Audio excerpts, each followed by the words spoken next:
Dear Crypto Policy Unit Financial System Division Treasury. My brief life story regarding crypto, from a personal perspective.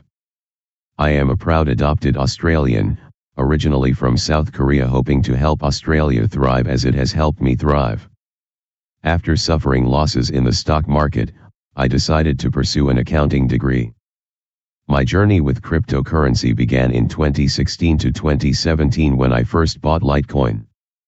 However, I quickly encountered scams and lost money due to my lack of knowledge about cryptocurrency.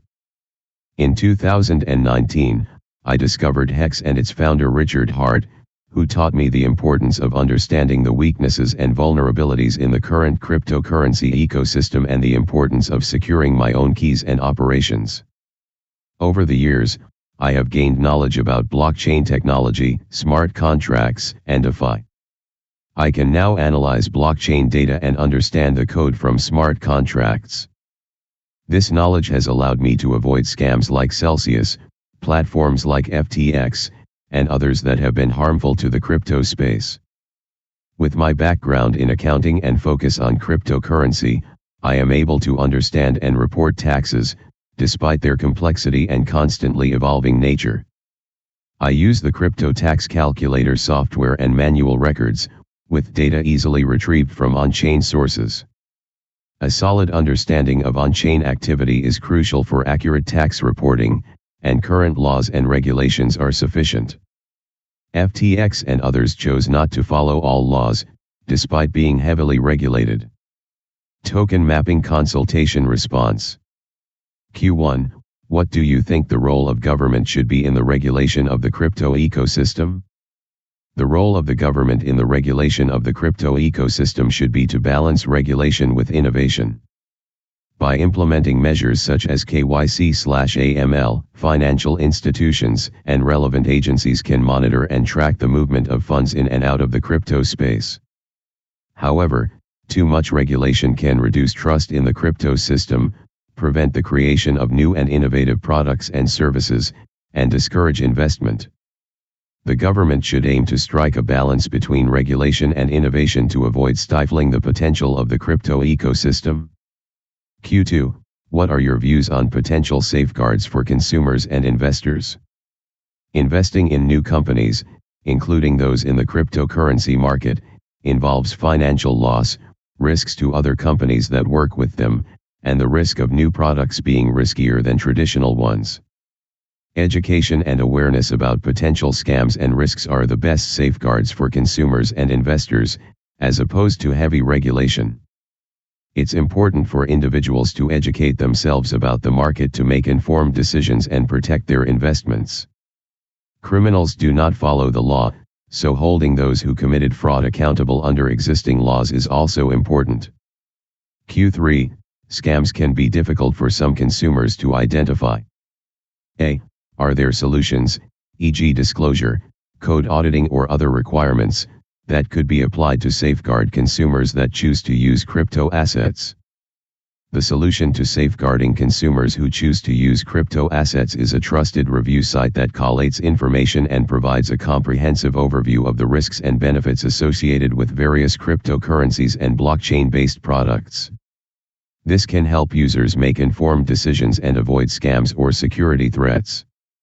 However, it's important to note that with the rapid pace of technological change and the emergence of new security threats, it can be difficult to keep track of everything. That's why it is equally important for consumers to educate themselves and have a foundational understanding of how crypto assets and blockchain technology work. This will help them make informed decisions and minimize their risk, even as new threats emerge. B. What policy or regulatory levers could be used to ensure crypto token exchanges do not offer scam tokens or, more broadly, prevent consumers from being exposed to scams involving crypto assets? Regulators should focus on centralized exchanges as a priority for ensuring the prevention of scams involving crypto assets. The centralized exchanges, like FTX, have been indicted for fraud, money laundering, and campaign finance offenses, which highlights the need for regulation in this area. By providing access to on-chain data, regulators can better track and prevent these types of scams. Additionally, educating consumers on the basics of cryptocurrency through websites and resources that offer information and insights can also help create a more informed and aware crypto community, reducing the risk of exposure to scams. Q4. The concept of exclusive use or control of public data is a key distinguishing feature between crypto tokens/crypto networks and other data records. A. How do you think the concepts could be used in a general definition of crypto token and crypto network for the purposes of future legislation? Defining crypto tokens and networks for the purpose of legislation requires a clear understanding of the concept of exclusive use or control of public data.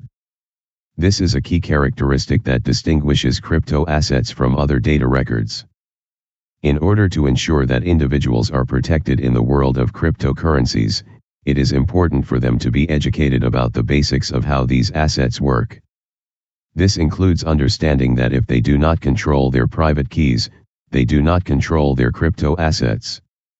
A good way to ensure this understanding is to promote education and awareness about cryptocurrencies, including the dangers of entrusting control of crypto assets to centralized exchanges. This will help individuals make informed decisions and protect themselves from negative outcomes, as seen in the case of FTX in the past. B. What are the benefits and disadvantages of adopting this approach to define crypto tokens and crypto networks?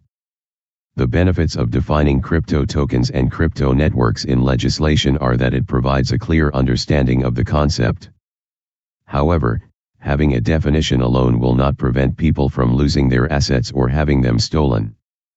It's important for people to have knowledge and understanding of the network or blockchain the token is on, how it works, and the risks involved in order to protect themselves. Definitions and regulations can provide a foundation for understanding, but it's crucial for people to educate themselves on the basics of cryptocurrencies to fully grasp the concepts and ensure their own protection. Q5. This paper sets out some reasons for why a bespoke crypto asset taxonomy may have minimal regulatory value. A. What are additional supporting reasons or alternative views on the value of a bespoke taxonomy?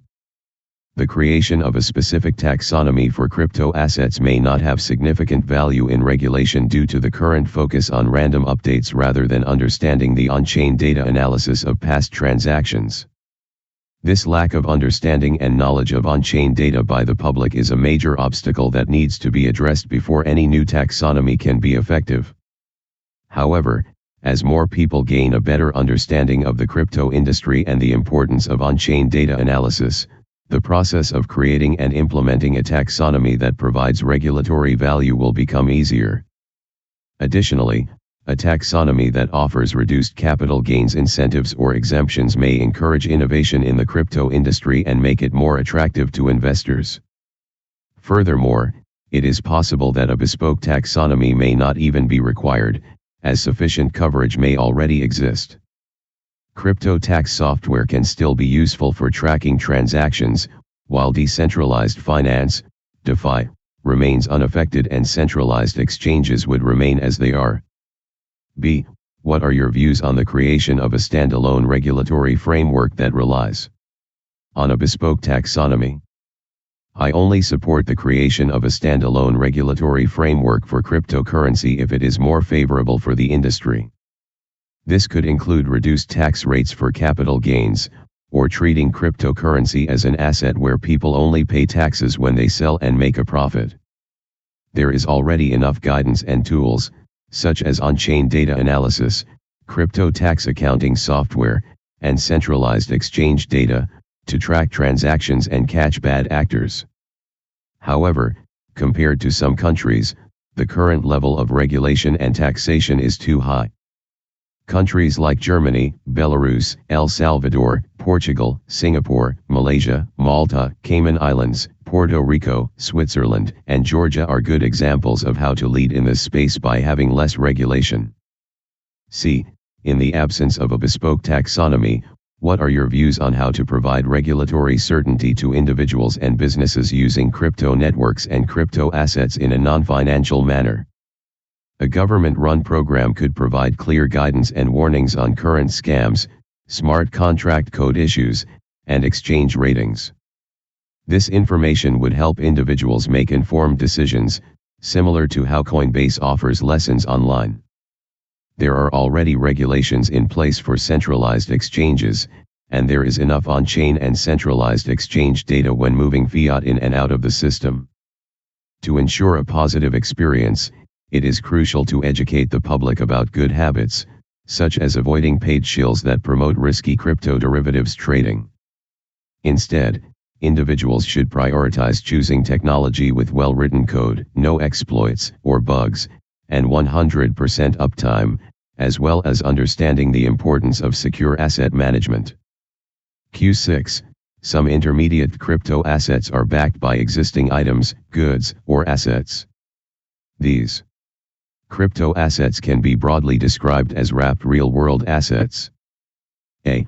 Are reforms necessary to ensure a wrapped real-world asset gets the same regulatory treatment as that of the asset backing it? Why? What reforms are needed? Reforms may not be necessary to ensure that wrapped real-world assets receive the same regulatory treatment as the assets backing them. However, it is important to educate individuals and businesses on the technology and potential risks associated with wrapped real-world assets to ensure they make informed decisions. B. Are reforms necessary to ensure issuers of wrapped real-world assets can meet their obligations to redeem the relevant crypto tokens for the underlying good, product, or asset? Reforms are not necessarily required to ensure the issuers of wrapped real-world assets meet their obligations. However, educating the public on the technology and potential pitfalls is important. The use of crypto tax software and on-chain data, along with the involvement of legacy financial institutions, provides sufficient safeguards for those who understand the underlying technology. To prevent scams, continuous education and the sharing of code audits within the industry can help maintain the integrity of the system. Q7. It can be difficult to identify the arrangements that constitute an intermediate token system. A. Should crypto asset service providers be required to ensure their users are able to access information that allows them to identify arrangements underpinning crypto tokens? How might this be achieved? Crypto asset service providers, such as centralized exchanges, should be required to ensure their users have access to information that allows them to identify the arrangements underpinning the crypto tokens they trade. This can be achieved by requiring centralized exchanges to release on-chain data, making it subject to public scrutiny, similar to decentralized finance. If centralized exchanges are protected from disclosing information due to company secrets, a proof of reserve system could provide assurance to users who want to surrender control of their assets.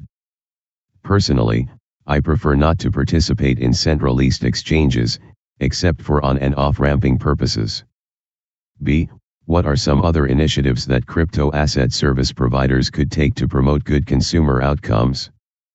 Crypto asset service providers could promote good consumer outcomes by taking several initiatives, such as offering guidance and educational resources to their users. For example, providing information about different cryptocurrencies, trusted DeFi exchanges, and teaching users how to take control of their own assets can help prevent scams and malicious activity. Additionally, a government-led initiative providing basic education and updated information about new types of scams and developments in the crypto space could benefit both novice and experienced investors. Q8. In addition to the functional perimeter, the Corporations Act lists specific products that are financial products. The inclusion of specific financial products is intended to both I. Provide guidance on the functional perimeter, 2. Add products that do not fall within the general financial functions. A. Are there any kinds of intermediate crypto assets that ought to be specifically defined as financial products? Why? I don't think additional regulations are necessary, as long as businesses in the industry operate in accordance with existing laws, such as those governing centralized exchanges that offer traditional financial products, which can easily be identified. B. Are there any kinds of crypto asset services that ought to be specifically defined as financial products? Why? Crypto asset services can be broadly categorized into two options: using a centralized exchange or interacting directly with decentralized smart contracts. Centralized exchanges provide ease of use, but result in the loss of control over one's assets. On the other hand, interacting directly with smart contracts offers the advantage of full control over one's assets, but with increased contract and security risks. As a result, the safest option for storing crypto assets is to use a personal wallet. Q9. Some regulatory frameworks in other jurisdictions have placed restrictions on the issuance of intermediate crypto assets to specific public crypto networks. What, if any, are appropriate measures for assessing the suitability of a specific public crypto network to host wrapped real-world assets? This could be subject to change as technology develops. Say a once efficient chain fills up and becomes expensive to use, it may no longer be the best. A good start would be 100% uptime and no known flaws in the code, maybe with a community behind it to be able to check if information is correct, etc., and where to find source data from. Code audits are also held in high regard from reputable audit firms. Again, this all comes down to learning and watching as the space evolves. Q10. Intermediate crypto assets involve crypto tokens linked to intangible property or other arrangements. Should there be limits, restrictions, or frictions on the investment by consumers in relation to any arrangements not covered already by the financial services framework? Why? There is already enough regulation and laws in place for intermediate crypto assets, such as on and off-ramp exchanges and individuals' or entities' bank accounts. It's important for investors to have knowledge about these regulations and laws for their own protection, as there is no way to recall funds if they make a mistake, such as sending it to the wrong location. Q11. Some jurisdictions have implemented regulatory frameworks that address the marketing and promotion of products within the crypto ecosystem, including network tokens and public smart contracts. Would a similar solution be suitable for Australia? If so, how might this be implemented? The implementation of additional regulations in the marketing and promotion of crypto products may hinder innovation in the field. Regulations can add barriers to entry, which can restrict the growth of new and innovative ideas and technologies. In addition, the crypto industry is constantly evolving, and it may be challenging for regulators to keep up with the pace of change. Therefore, it's crucial to strike a balance between protecting consumers and fostering innovation within the industry. Education about the different products and their risks and benefits can be more beneficial in promoting responsible practices and reducing the risk of scams or exploitation. Q12. Smart contracts are commonly developed as free open-source software. They are often published and republished by entities other than their original authors. A. What are the regulatory and policy levers available to encourage the development of smart contracts that comply with existing regulatory frameworks? Smart contracts are subject to existing regulations such as the AML/CTF Act, ATO Income Tax Act, and the Goods and Services Act, before fiat can enter the crypto system. The regulations provide sufficient oversight and guidance for the crypto system, and all data related to smart contracts is recorded on the blockchain for transparency and accountability. Further regulation may stifle innovation and harm the competitiveness of the crypto system in the global market. B. What are the regulatory and policy levers available to ensure smart contract applications comply with existing regulatory frameworks? The existing regulations such as AML/CTF Act, ATO Income Tax Act, and Goods and Services Tax Act provide sufficient oversight and guidance for the operation of smart contract applications. The data recorded on the blockchain is publicly accessible and transparent, adding a level of accountability.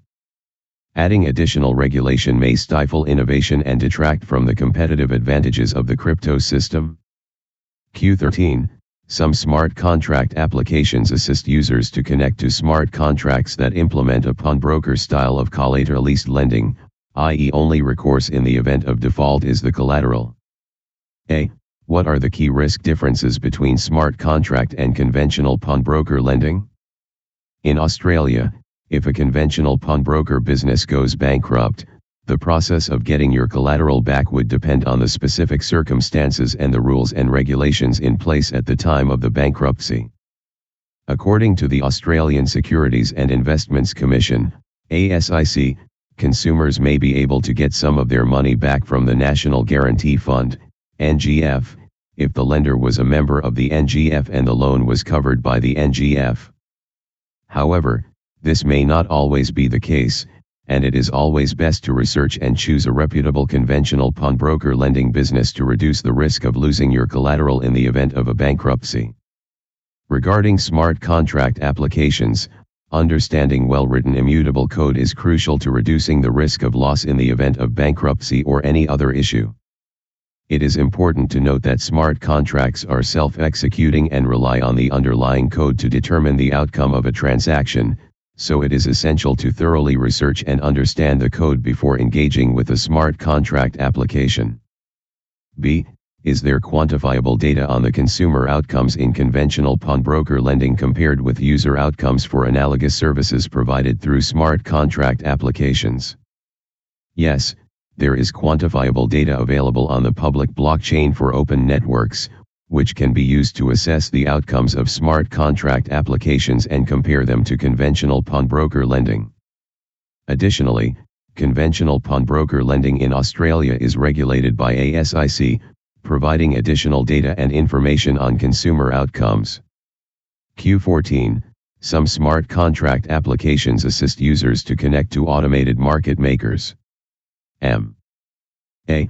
What are the key differences in risk between using an M and using the services of a crypto asset exchange?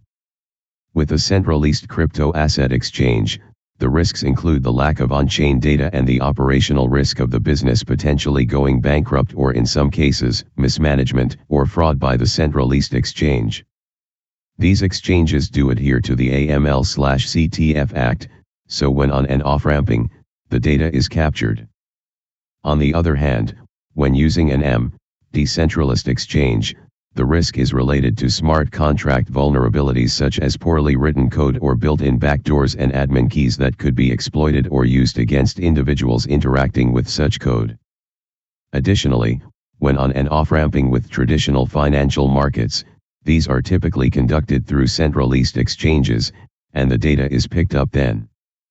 It is worth noting that regardless of whether you use a centralized or decentralized exchange, there is a risk of sending your crypto to the wrong address, resulting in a permanent loss of your assets.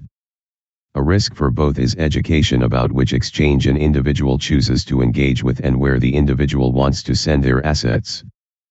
B. Is there quantifiable data on consumer outcomes in trading on conventional crypto asset exchanges compared with user outcomes in trading on AMS? Quantifiable data is more readily available on the public blockchain for AMS, such as Ethereum, than for conventional crypto asset exchanges. A blockchain explorer like HEXican can provide in-depth information about the transactions and outcomes of smart contract applications on the blockchain. On the other hand, financial reports from conventional crypto asset exchanges only show assets, liabilities, and equity, and the data is not as extensive. Thank you for your time. Kindest regards. Thank you for waitching.